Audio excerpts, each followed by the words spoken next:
this morning. I'm sorry for ones that have had to miss because of sickness, but I'm glad also for you that are watching online. Glad to have you join us and trust that the word will be a blessing. So in 1 Samuel chapter 20, we'll read from verse 1. It says, "And David fled from Naioth in Ramah and came and said before Johnson, 'What have I done?'" Verse 1 of chapter 20 of 1 Samuel. "What is my sin before thy father that he seeketh my life?"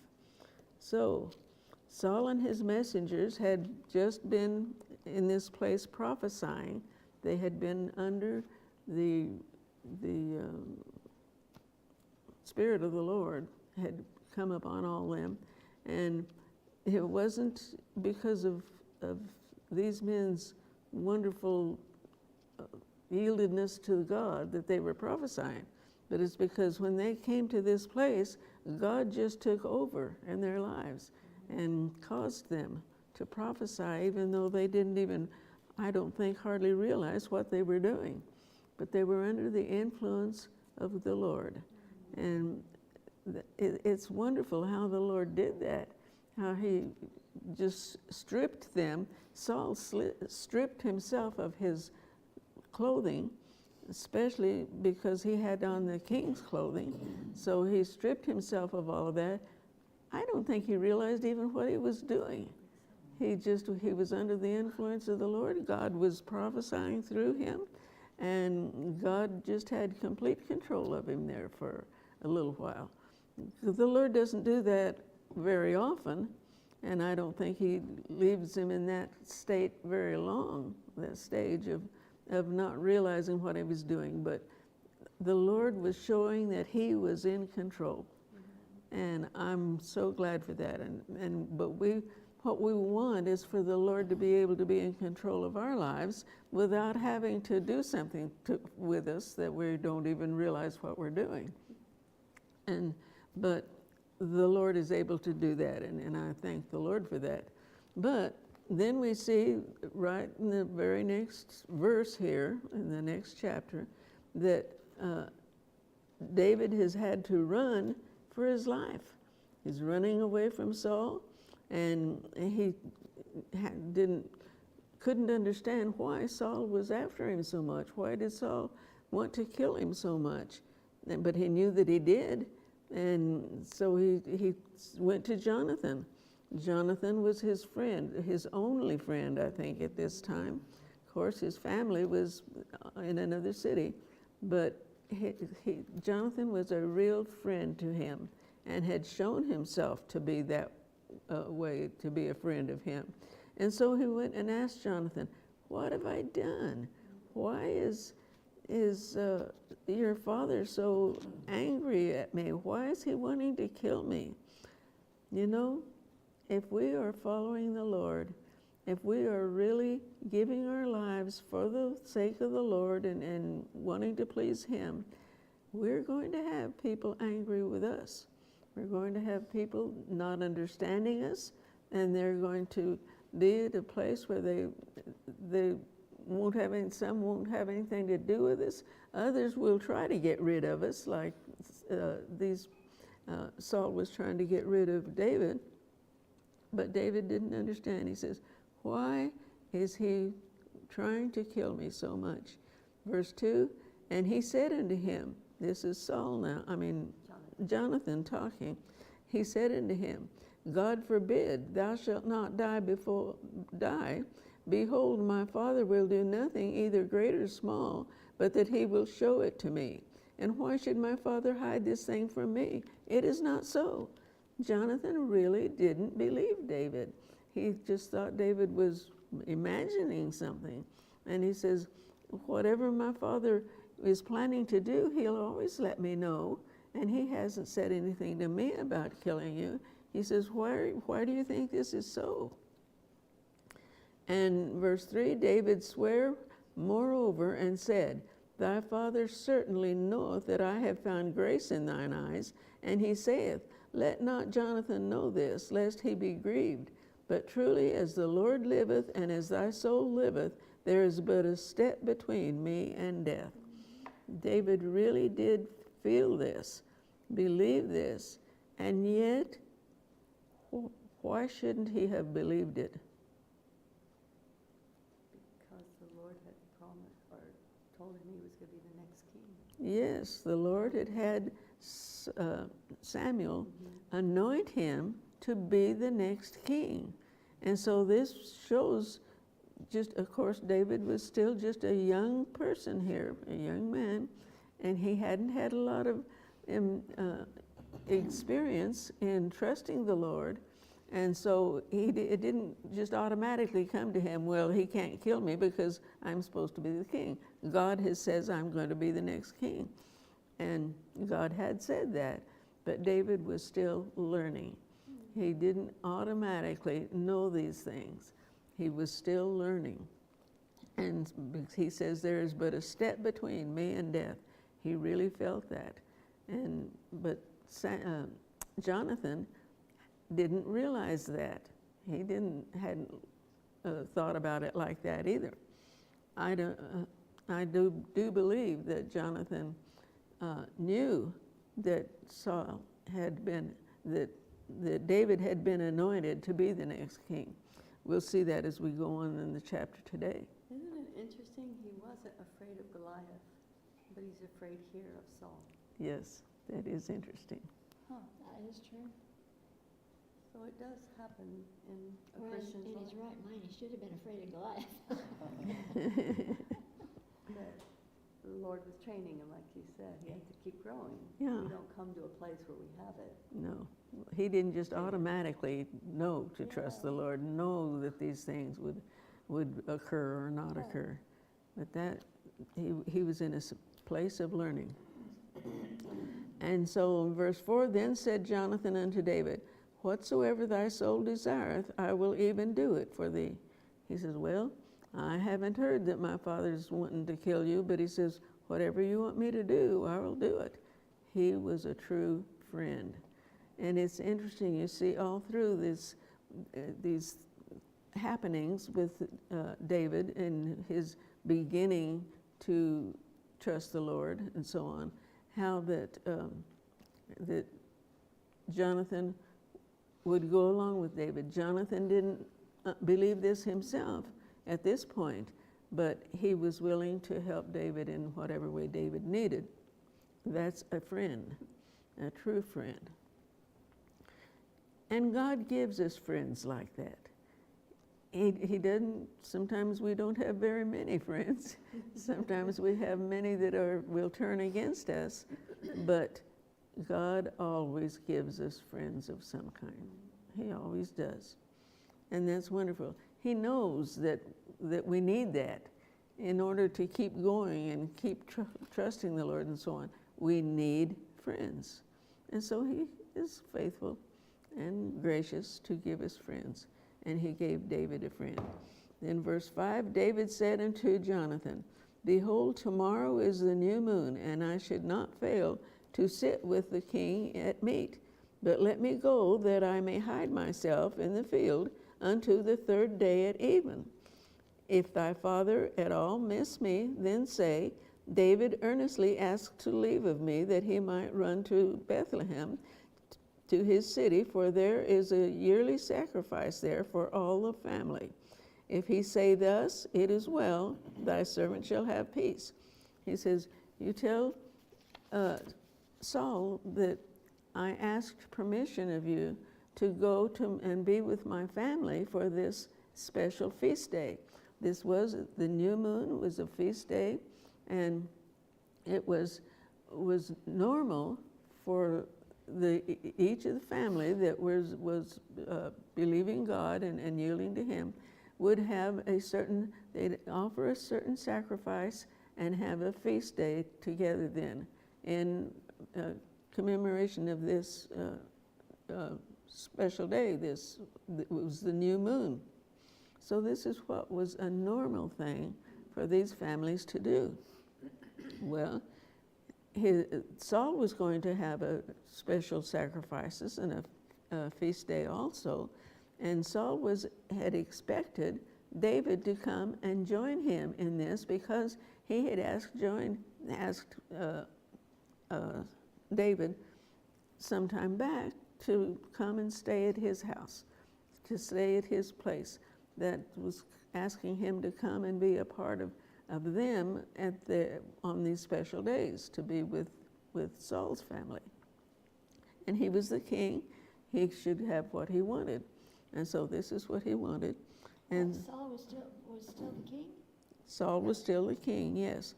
And he was having this feast day. So he expected for David to come and join him at his family for that.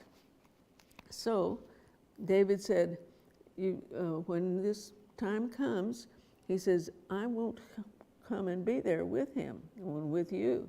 He says, my seat will be empty at that table. So he says, so when Saul asks about me, why am I not there? Well, David told Jonathan to tell Saul that his family had asked him to come and join them at their feast day. And then he said, if he say, in verse 7, if he say thus, it is well. In other words, if Saul, when you tell him that David is going to be with his family, if Saul says, well, okay, that's well for him to be with his family instead of with us, he says, then I know that Saul will be okay with that, and I'll have peace. I won't be worried that he's going to do something to me in killing me. He says, going ahead in verse 7, but if he be very wroth, very angry, then be sure that evil is determined by him. If he gets very angry because I'm not there, even though you tell him that I'm with my family, a man that had much common sense wouldn't have gotten angry with that, even though David should have ordinarily would have stayed with Saul. Well, he didn't at that time, and Saul would have accepted that ordinarily.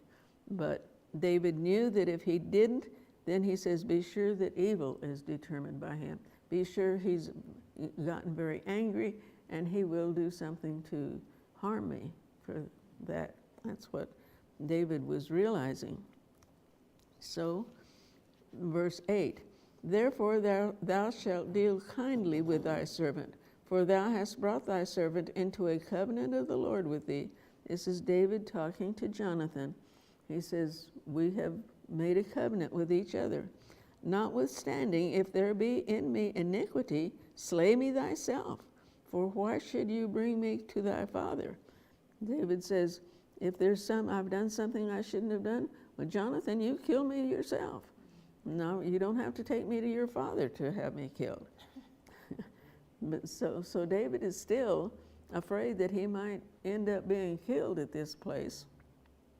But he says, if I haven't done anything, well, then he's wanting Jonathan to let him know so that he wasn't going to go to and be at that feast, and he didn't want to have to die for it, which he would have done if things had gone like Saul wanted them to. So he'd rather die at Jonathan's hand.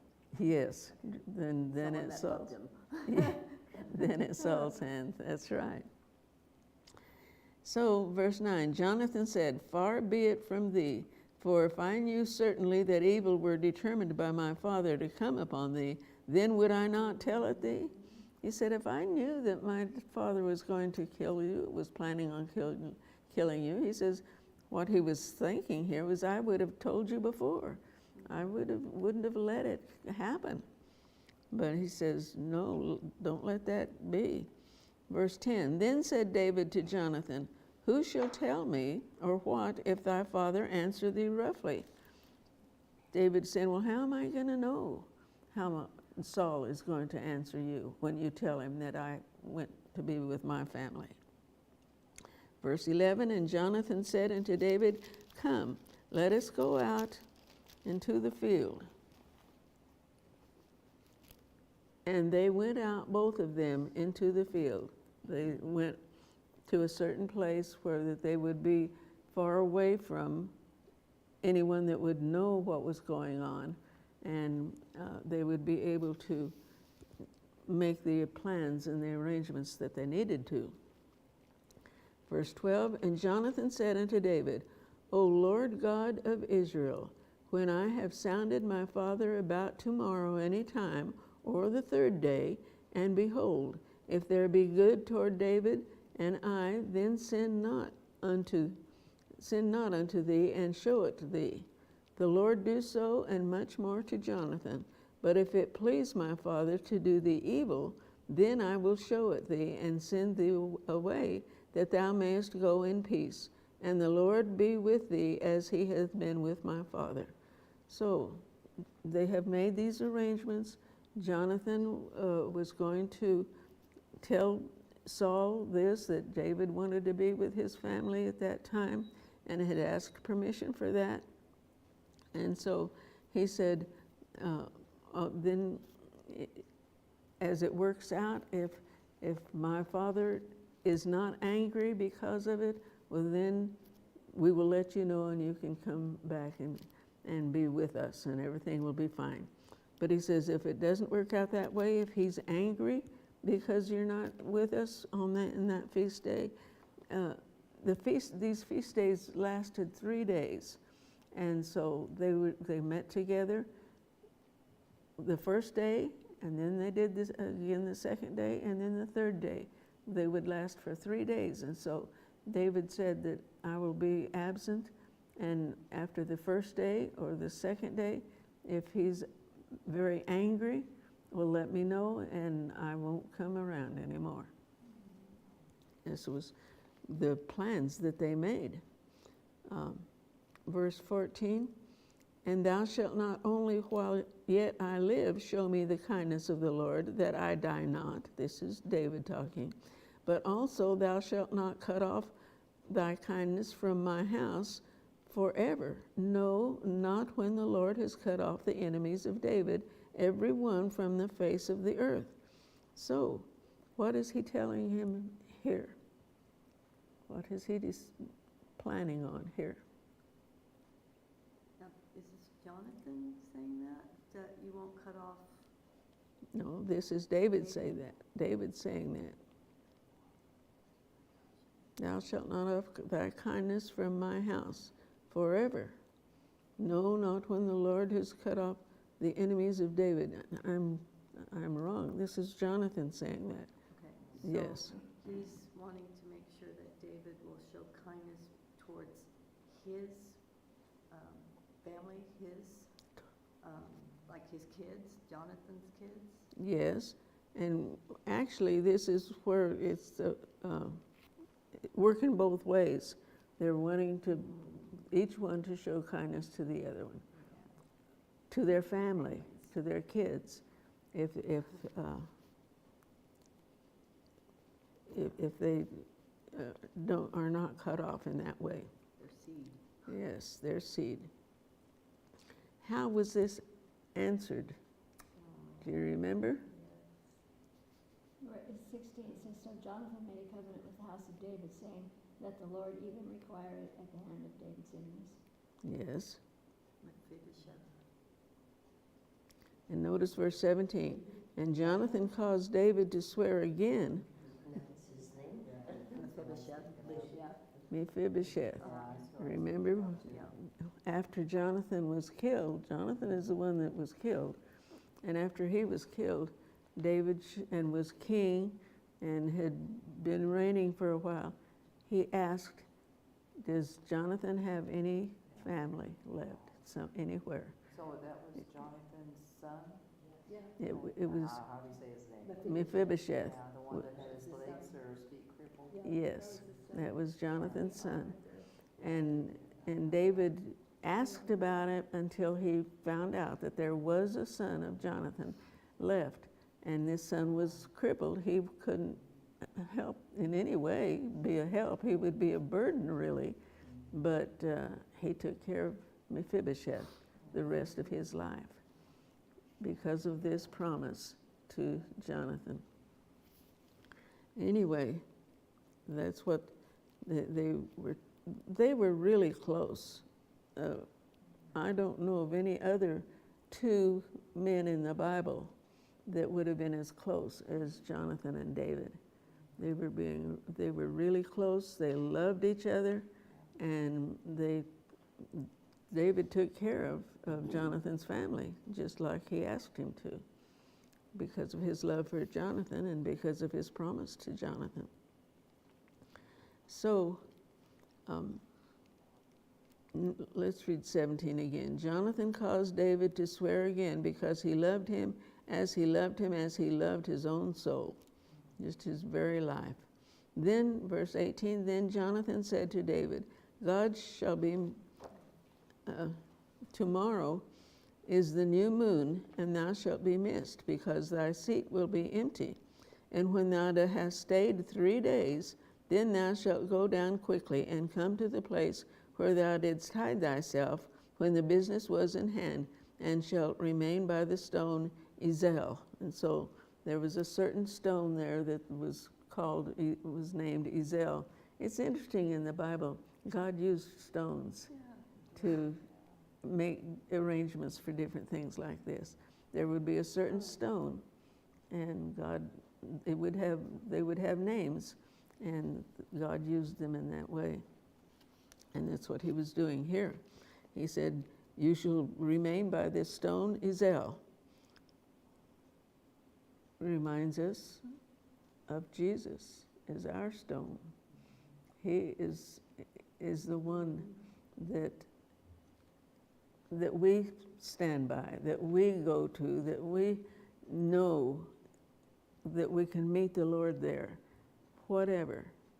God used stones in the Old Testament, but they are a picture of Jesus as our stone, the one we can depend on. But Jonathan said, now in verse 20, I will shoot 3 arrows on the side thereof, as though I shot at a mark. And behold, I will send a lad, saying, Go, find out the arrows. If I expressly say unto the lad, Behold, the arrows are on this side of thee, take them, then come thou, for there is peace to thee, and no hurt, as the Lord liveth. So he made this arrangement. He says, I'll come and I'll shoot 3 arrows, and I'll tell my little servant, the lad was a servant to Jonathan. He says, if I tell him to go and find these arrows, and he says, if I say specifically, behold, the arrows are on the side of thee, take them, then come thou, for there is peace to thee. He says, if I say that, the arrows are by thee, take them and come. He says, that will be the cause for you to know that my Father isn't angry with you, and it's okay for you to come out and come and join them later. He says, but if I say, verse 22, if I say thus unto the young man, behold, the arrows are beyond thee, go thy way, for the Lord hath sent thee away. He says, if I tell my little servant, you go and get the arrows, but they're beyond where you are, that would be the helping David to know that he shouldn't come back and be with Saul and with the feast that they were having. They would know that David would know that Saul was angry with him. And so he says, and at verse 23, as touching the matter which thou and I have spoken of, behold, the Lord be between thee and me forever.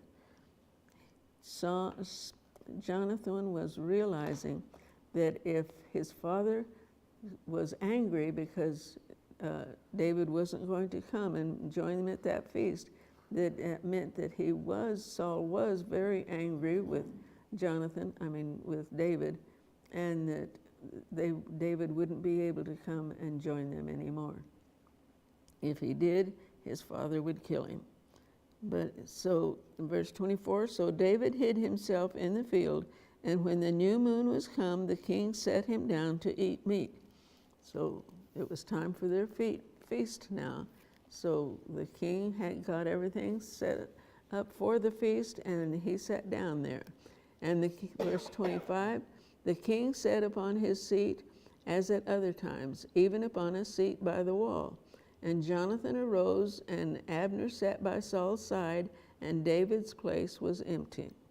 So here the time has come now to see what Saul was going to do. Verse 26, nevertheless Saul spake not anything that day, for he thought, something hath befallen him. He is not clean. Surely he is not clean.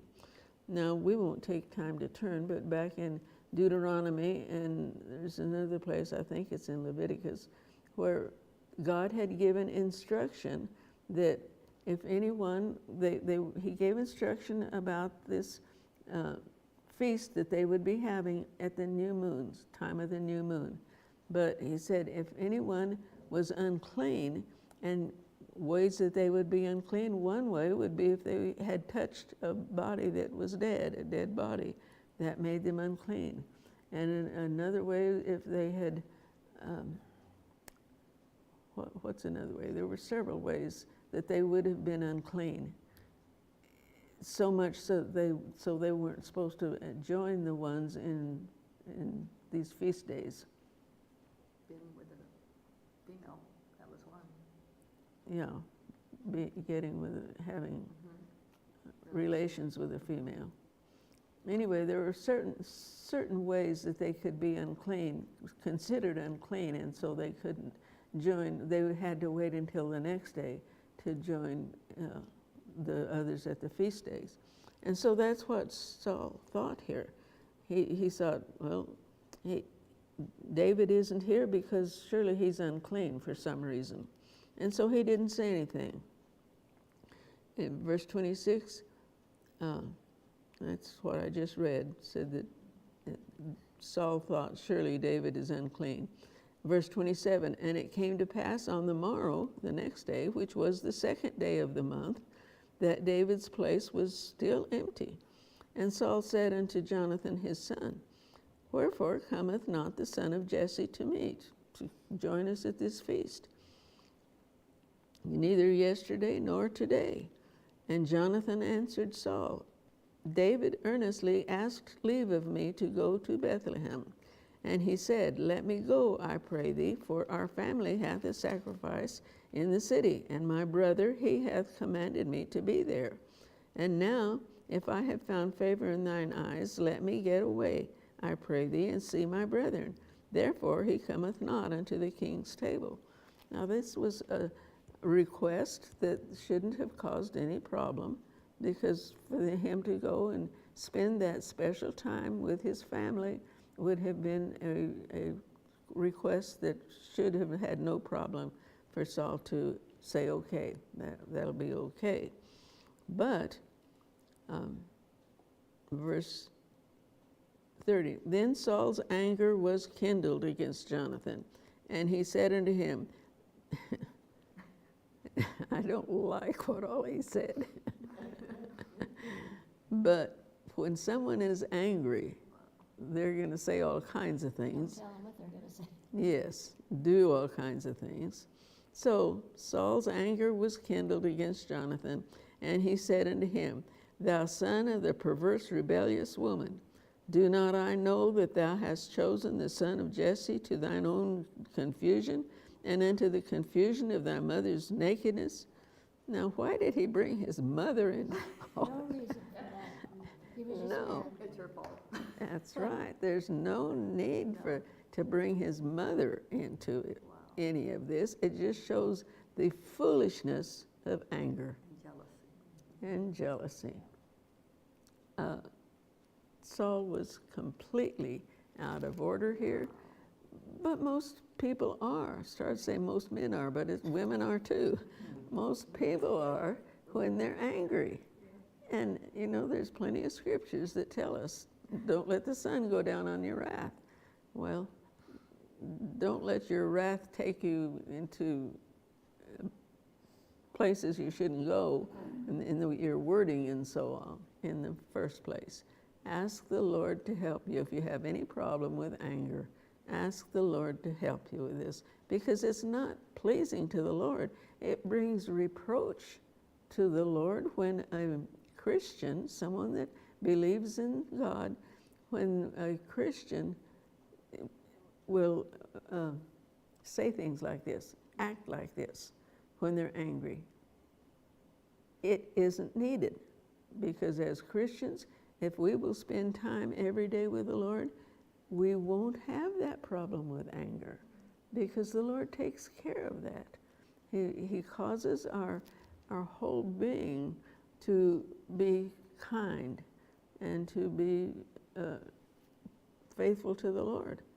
This is just opposite, and that's the way that Saul was, and it was not good, but it showed his anger.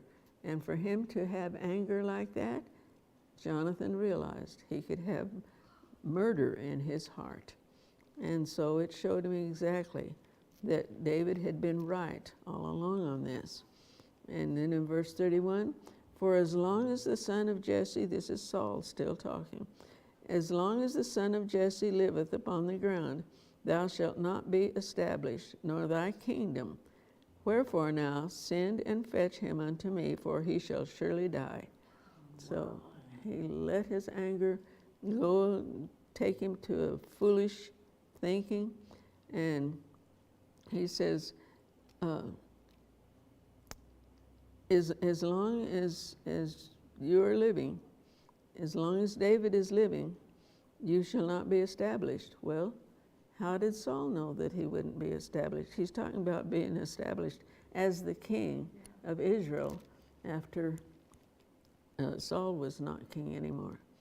How did he know that? Had been the devil whispered in his ear. I don't think so. I think that Saul had known that David had been oiled, what's the word? Anointed as king. God had told Samuel to go and anoint him as king when he was still a young lad in taking care of the sheep. And I believe that this had been known by others. All that time? Yes. He didn't want to accept that. I think that was a lot behind him wanting to kill David. So he didn't want him to be king. He wanted Saul, Jonathan, to be king after him, because that's what the normal thing would have been. And what's so precious is the boys loved each other, and they would have said, no, you do it, no, you do it. They loved each other. Well, they did say that, but when Jonathan gave David his clothes, remember back several weeks we studied that Jonathan took his clothes off and gave to David. That was telling David, you can have these clothes as the son of a king. And so Jonathan had accepted it. How do you think Saul knew about the anointing? Or that Jonathan had, well, it'd be easy for him to know that Jonathan had chosen, it says he chose David over him. Do you think there was a conviction of the Lord? Or do you think the servants talked and somehow the gossip was going? The reason I'm asking is, do people get deceived where they just don't know? And apparently he knew, Saul knew that David would be the next Yeah, king. I believe Saul did know. We talked about this a little bit last week, but I believe that the word had gotten out, and Saul knew that David, you know, it was after that David killed Goliath. And Right. and so I believe that it was known that, So the word got out. yes, Okay. that David had been anointed king, and Saul knew that everyone thought David was wonderful at that Including point, his son. including his son, yes. Okay. And so he was wanting to do away with David. I think that was the main reason, that he didn't want David to be king. He wanted his son, Jonathan, to be king. And I'm sure he was angry when Jonathan gave his clothes to David. Yeah. And Saul just thought, I can do it my way. I can have my will here. Okay. So, but, and so he told Jonathan, he says, as long as David is around, he says, your kingdom won't be established. You won't be king, but David will. Where are you now? Verse 31, as long as the son of Jesse liveth upon the ground, thou shalt not be established, nor thy kingdom. Wherefore now send and fetch him unto me, for he shall surely die. Wow. So he had his mind made up. Verse 32, and Jonathan answered Saul his father and said unto him, wherefore shall he be slain? What has he done? And Saul cast a javelin at him to smite him. So he tried to kill his own son here. The one that he wanted to take over the Yes, throne. that's right. It shows, What are you, an idiot? it shows the foolishness of anger Right. and jealousy. All of this causes us to do such foolish things. And he tried to kill Jonathan. So, whereby Jonathan knew that it was determined of his father to slay David. Where are you now? Verse 34 now. Okay. So Jonathan arose from the table in fierce anger, and did eat no meat the second day of the month. For he was grieved for David, because his father had done him shame. So Jonathan was grieved. Now notice, it says he was grieved because his father had tried to kill him, and that was doing shame to him. But he wasn't grieved so much because Saul tried to kill him. He was grieved because he was bringing shame to this situation. So it was the second day of the month, so not only did David not enjoy the feast with them, but Jonathan didn't either. Well, they loved each other.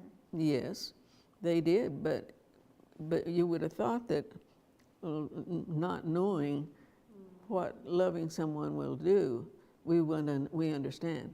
But Saul probably thought that it didn't matter what he did to Jonathan, that Jonathan would still love him and be faithful to him. Well, Jonathan wasn't. Jonathan loved David. Saul didn't know anything about that kind of love.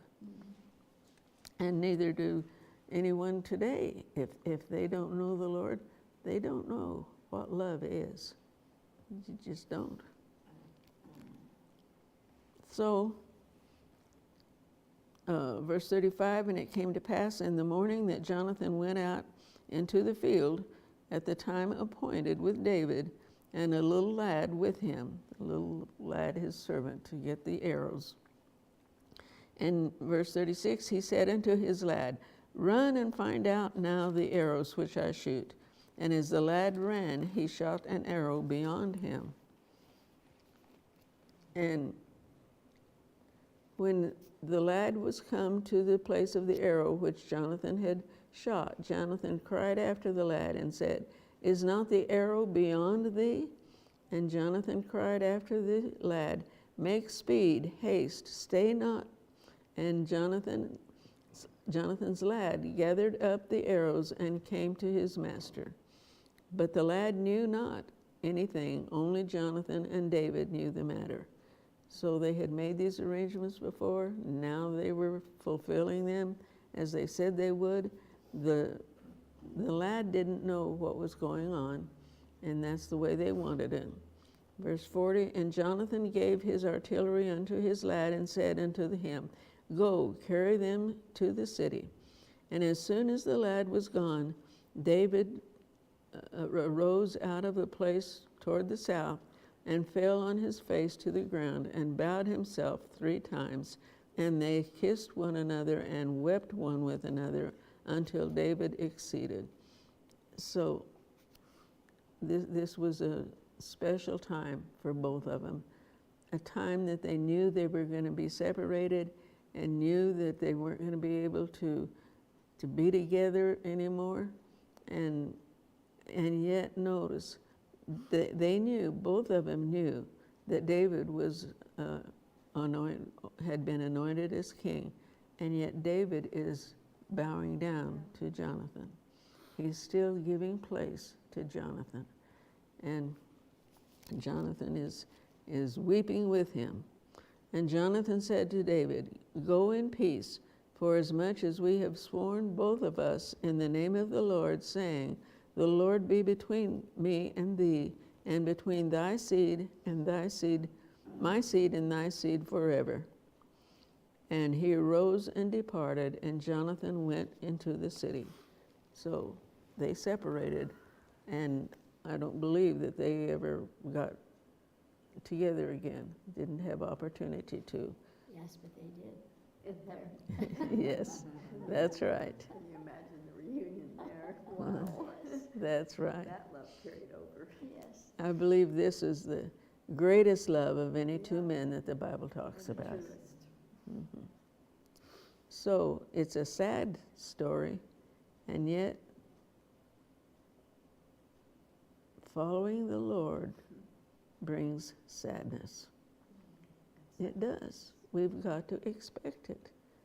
Following the Lord is not a wonderful, joyful, happy time, but it is full of joy and full of love, full of graciousness. It's the most wonderful life we can have, but it's not happy all the time. It's a sad life. It brings lots of sadness. But what did it do to Jesus? What kind of a life did he have? And did he have to have that kind of a life? No. He chose that. He chose that kind. And he wants us to be willing to choose a life of sadness, to choose a life that we're not going to be loved by people. In fact, you're going to be spoken of badly. You're going to be not understood. You're going to be not having the kind of love that we might want. We're going to have to give up family. We're going to have to give up friends. We're going to have to give up the wonderful life, and yet it's the greatest life we could ever have. It's so interesting how the Lord has worked that, because it's what all of that is doing. Giving up friends, giving up wonderful things, what that is doing is preparing us for the most wonderful place we could ever think of in heaven. That's going to be our wonderful victory. But don't expect it here. Don't expect everyone to love you. Don't expect everyone to have a wonderful life. There will be sadness. Any other thoughts?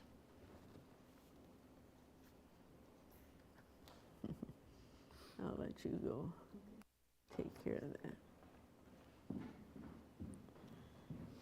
So next week we'll go into chapter 20.